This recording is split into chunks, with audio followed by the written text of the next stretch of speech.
Hi, my name is Jeff Pagano, and welcome to Harping on Rugby. This is our weekly newsletter called the 80 Plus column. Now, our main content each week is our Wrap podcast, which have analysis of the latest match for Leinster Ireland men's team. And our latest pod was, of course, looking back over our win at Bath last weekend. You can check that out on all the major platforms.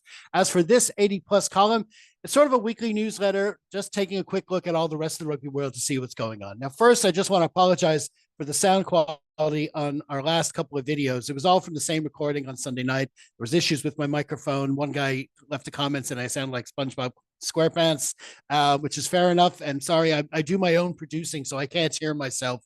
And hopefully we'll have it sorted out. Hopefully this video is okay, and we'll sort it out by next week as well for next week's wrap pod. Anyway, for this video, it's all about our feature note as the front five, which is a selection of 5 eye-catching, egg-chasing quotes and links from around the rugby media landscape. As you can see, I've got 5 headings lined up here. So let's crack on with this week's article, starting with this one from sportsjoe.ie.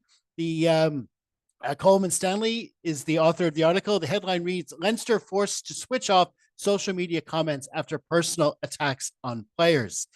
Now, this is something that obviously, with me producing online content the way I do, it affects me because it's about the general perception of people who are online, so-called keyboard warriors. And a story like this doesn't help because I end up getting lumped in to that kind of general, bucket of people who just go online and give abuse. And what they did was, what this is about is a post by Leinster Rugby over the weekend.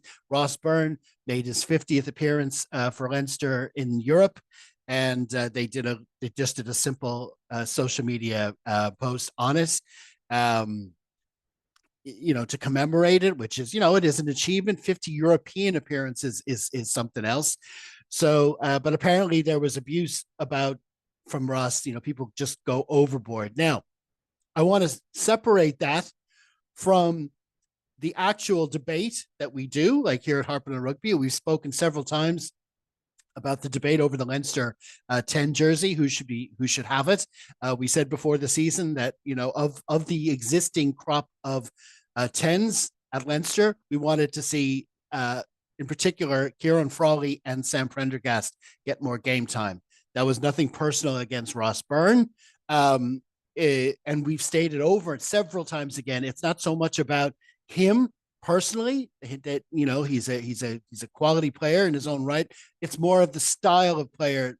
We're talking about the style of 10s. So basically, we try to give a nuanced article. We try to back it up with receipts as to why we feel this. But of course, not everyone shares their opinion that way. Not everyone tries to be fair about things like that. There's other people going for shock value. They make it personal. And obviously this post by Leinster Rugby was met by, there was a lot of that actual abuse directed. You have people who say things like about the player in the third person, but then you've got others who go that extra mile and use their at handles, the player's own at handles, directive use at them. But both types, when they go too far and they cross a line, there is a line, and people do cross it. And and I say fair play to Marcus Obukala from Leinster Rugby for their communications manager for highlighting this and singling it out. And not only that, he actually went on to respond to the people responding. And if you look at our 80 plus column as well, there was another example of the IRFU doing that for our feature called Troll Patrol. You check that out on our blog, Harping on Rugby. For example, there was one comment after this Ross Byrne post which said, well, robbing a Munster player, Mr. Barrett joining 2 early tries by Bath. I think there is pressure to win it all. No pressure then. To which Marcus replied, if by robbing you mean signing a player released, then yes. And having released 3 NIQ players, we then signed 3 NIQ players. But no, more so personal attacks on players and coaches in the lead up to and on match days. Pressure is fine, abuse, not so much. Fair play to them for actually addressing it. There is a school of thought which says you should just ignore these comments, but I don't know. And especially in this day and age when there's going to be no fact checking and whatever on social media, no very few moderators and stuff like that. So those comments are going to sit there no matter what they are. I think it's important to push back and highlight it out. And personally, and I say fair play to Marcus for doing that. What I would like to do is just to plead and distinguish between those giving opinions, those giving genuine opinions, real fans who are concerned with the team but don't want to personally attack players, and those who don't. And we've got phrases like keyboard warriors and stuff like that, which can apply as a blanket if not interpreted right. So I want to make that distinction. But again, fair play to Marcus for doing that. Okay, that's our first article. Now, second, this is an article. We're turning our attention to the Six Nations now. There is a match this weekend for Leinster Rugby in the URC, but also on Tuesday you saw the official launch of the Six Nations, where everyone, all the captains go. Now, it's been London for the past few years, but this year is the 25th Six Nations, when it increased to six in the year 2000. It's the 25th anniversary of that. And they went to Rome, which is ironically because Italy are the ones that joined the Six Nations, so it makes sense. So they went to Rome. That would have been a great trip. The launch event, I don't know how actually entertaining it would be to actually be there, apart from the fact that you're in Rome. But they had the launch anyway. So we're starting to talk about the Six Nations. So the rest of these articles this week are about the Six Nations getting ready for the build-up. Obviously, we'll be looking at the Stormers game in particular on our regular pods later in the week. But for this, we're going to focus more on the Six Nations. And this is just a box standard article from RTE. The headline reads, "Excited Simon Easterby eyes shot at Six Nations history." Basically, he was talking about the possibility of Ireland being the first team since they went to the Six Nations to win the competition 3 years in a row, and which would be some feat. And it's a very, very difficult feat. I've got to be honest. I have a feeling this is France's year. I think they're going to be just that extra bit determined. I think nothing against Simon Easterby, but the fact that Andy Farrell's not involved and he's doing his first Six Nations, and we didn't do that well in November. We start with a tough match at home to England. We do have England and France at home, which is an advantage for us. It always is. But I just have a feeling that France, I don't know if France will do a Grand Slam. I think we can do them in Dublin, but I think overall, when the points, everything's added up at the end of the 5 rounds, I think France might end up on top. That's my feeling right now, but we'll see. I'd love to be proved wrong. Definitely contenders. It's just the Six Nations. It's not so much even about the teams themselves. It's just winning 3 in a row is so difficult to do, and it would be such an achievement for Ireland to do it. And I hope they do, obviously, and I think they can do it, but I'm just going for France at the moment. And as the quote, Simon himself says in the quote, "It's never been done. It's pretty difficult to do. It's a challenge, something that would be an unbelievable achievement if it happens." These launch things, you're just going to get standard photos. You're going to get photos of all the players, all the coaches, all the players with the trophy, all the coaches with the trophy, each individual captain with the trophy, each individual coach with the trophy. And then there's the Women's Six Nations as well, which is launching. We're going to be looking at that more when we get closer. It's played at a different time of year, but all the women's captains were there. They took all pictures, all the permutations. It's just a media content fest, basically, but the quotes are very basic. But it's a way of launching the Six Nations. So we that's why we're including this quote and this article. There's loads of them out there. They don't give you that much more information that you normally get, but it's still there, and it gets us excited. It's a starting point. It's a launch. It's what it says in the tin for the Six Nations. So that's our second article. Okay. Third article is one that has a bit more substance about the upcoming Six Nations. It's from Frank Nixon in Talking Rugby Union. That's an independent website I like to go to a lot. It's good information in there. The headline reads, "England name replacements for injured stars before Six Nations." Now, our first game is, of course, against England at the Viva Stadium on February the 1st. We're learning about players coming back for Ireland. Dan Sheehan and James Lowe, hopefully featuring for Leinster this weekend. England have had some injury problems, and they had more last weekend. Jamie George had to drop out.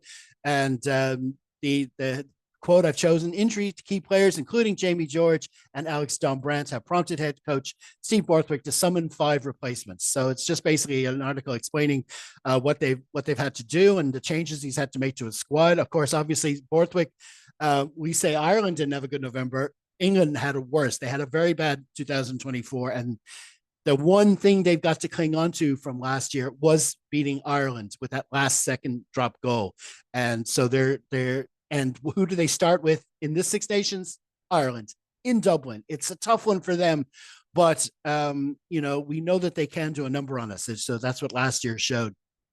So we're gonna be needing the top of their game, even with all these changes. He's already making changes. He's putting Marcus Smith to fullback, so that's going to be interesting. But these injuries definitely won't help anyway. And they've called up Curtis Langdon from the Saints, Arthur Clark from Gloucester, Henry Pollock from Northampton, Rafi Quirk from Sale Sharks, and of course we just saw last weekend Ben Spencer, scrum half for Bath. So they've all been called up. They've all been doing well, but they've been doing well in the Premiership. We'll see how they get on in the England squad, and can any of them actually make it into the squad. So that's our third article. Now, article number 4 comes from bbc.com. Again, it's about the Six Nations. Again, it's about an injury, but this time it's Scotland. We always say every year we say this could be Scotland's year, but this article is a real blow to their chances. The headline reads, Scotland captain Tua Pilotu ruled out of Six Nations. This is huge for them. He is, you talk about Finn Russell, and he's a real playmaker for their squad, but just outside him you got Tuipulotu, and I think his performances have been key. They've been key for Scotland, and obviously they've been key for the Glasgow Warriors, who of course won the URC last season. I think his position there, and for me anyway, personally, I had, and that Ireland have contenders for the 12 jersey for the Lions, but I had Tuipulotu almost nailed down as the Lions 12, especially if Finn Russell was going to get the 10 jersey. I think that combination, keeping that combination into the Lions, would be very important to build that team around. And as this article says, Tuipulotu is expected to return before the end of the domestic season, so he'll be back for Glasgow and Scotland, and you hope so, because you want all the teams to have their best players, but this is a real blow for them. And in their place, we've got Rory Darge. Rory Darge he's only 24.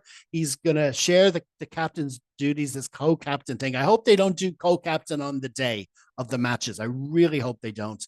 But going on past history, I have a feeling they might. He's sharing that with Finn Russell. But it was actually Darge who went and did the launch duties and posed for the photographs. And if you're between the two of them, nothing against Finn Russell, but I think it should always be a forward. So I'm presuming that they'd be much better off having Rory Darge dealing directly with the referee on the date. So that's probably what they'll do. Okay, 5th and final article here. This is our clickbait of the week, and we're going back to the well of our usual source for clickbait. It's ruck.co.uk. They're great at coming up with headlines which have you clicking and wondering something other than what the article actually says. So their headline this week is Eddie Jones bags shock new job ahead of 2025 Six Nations. Now you read that and you think, oh, Eddie Jones is going to be a Six Nations coach. Well, what happened? Did Warren Gatlin resign? Is he going to Wales? What's going on? Oh, I better click that and see what's going on, So instead, it's something completely different. It's basically what he's going to be a pundit. He's going to be a pundit for ITV. And that's that. Now, a lot of people, Eddie Jones knows how to rub you up the wrong way. We all know that. I'm not his biggest fan. He knows, he's one of those guys who knows where the line is and knows damn well he's putting a foot way over it in what he says. And he's just basically, he's a troll. He's a coach troll. That's what he is. And he knows he's trolling when he says these things. He's trying to get a reaction. He's trying to get in your head. It's a tactic. You know he's doing it. And even though that's what he's doing, if he says the right thing, it can actually be effective. That's the annoying thing about it. But that said, personally, I'm not that into pundits. I'm not saying I'm not into them, but I'm not worried about them. And I know some people will think, well, you are one. I am not a pundit. I do not think I'm a pundit at all. I'm a fan yes, I do online content and I'm doing all this stuff. I'm sharing my opinion, but I want to, I mean, when I say share my opinion, I mean share it. I want to know what you think. If you disagree, you leave a comment, all that stuff. Um, I'm not trying to say something just to get a rise out of certain people. I'm just, I love the sport. I love talking about it, and that's why I'm here doing this. But I don't consider myself a pundit. I consider myself a fan first and foremost. Eddie Jones, on the other hand, is qualified to be a pundit. He's been in the game. He knows he's coached at the highest level. He's currently in Japan, but whatever's happened at England, Australia, all those other places he's been, he does know the game, and he will ruffle feathers. He's on the ITV panel. The thing in this article the other little quote that I got from this article, which is significant, is this year could mark the last hurrah for ITV and BBC's joint free-to-air coverage of the Six Nations. Now, when it says joint, I don't know. Maybe one of them is going to do it in future, but there has been a threat as well to free-to-air coverage of the Six Nations over the years, and it'd be a real shame if it went all together, because I think that this competition, there's only 15 matches in the Six Nations every year, and if nothing else can be protected, it should be that. Northern Hemisphere rugby, all the others can go to paid networks and stuff, but I think just those 15 matches should come under free to air and shown to everyone, and everyone should get to. It's a way of bringing in. We were always keen to bring in fans, and I just hope that stays the same. That was another little quote I picked. But overall, Eddie Jones, if he wants to be a pundit, fine. Doesn't bother me that much. I just thought it was funny the way ruck.co.uk and put up the headline as if it was something other than that. But anyway, that's our clickbait of the week. Okay, listen, that completes this week's Front Five. Remember, we do a lot of other regular features on our 80 plus column. You'll get all those Front Five actual links there, of course. Plus, there's our injury update. I pick a possible Leinster 23 for the weekend. Our Troll Patrol feature, where we detain a social media commentator and charge them with gaslightery and general online mayhem. There's also updates on all the other major rugby competitions, so you can get it all just by heading over to our website at harpinonrugby.blog. Next up here at Harpin Manor, we have our usual preview and wrap pod for the visit of the Stormers. It's a big one this weekend. They're the one team in the URC that Leinster have never beaten. So please be sure to subscribe to our channel as well as our other social media platforms. You'll find those at linktree/harpinonrugby. Until next time, stay safe, everyone. Slán.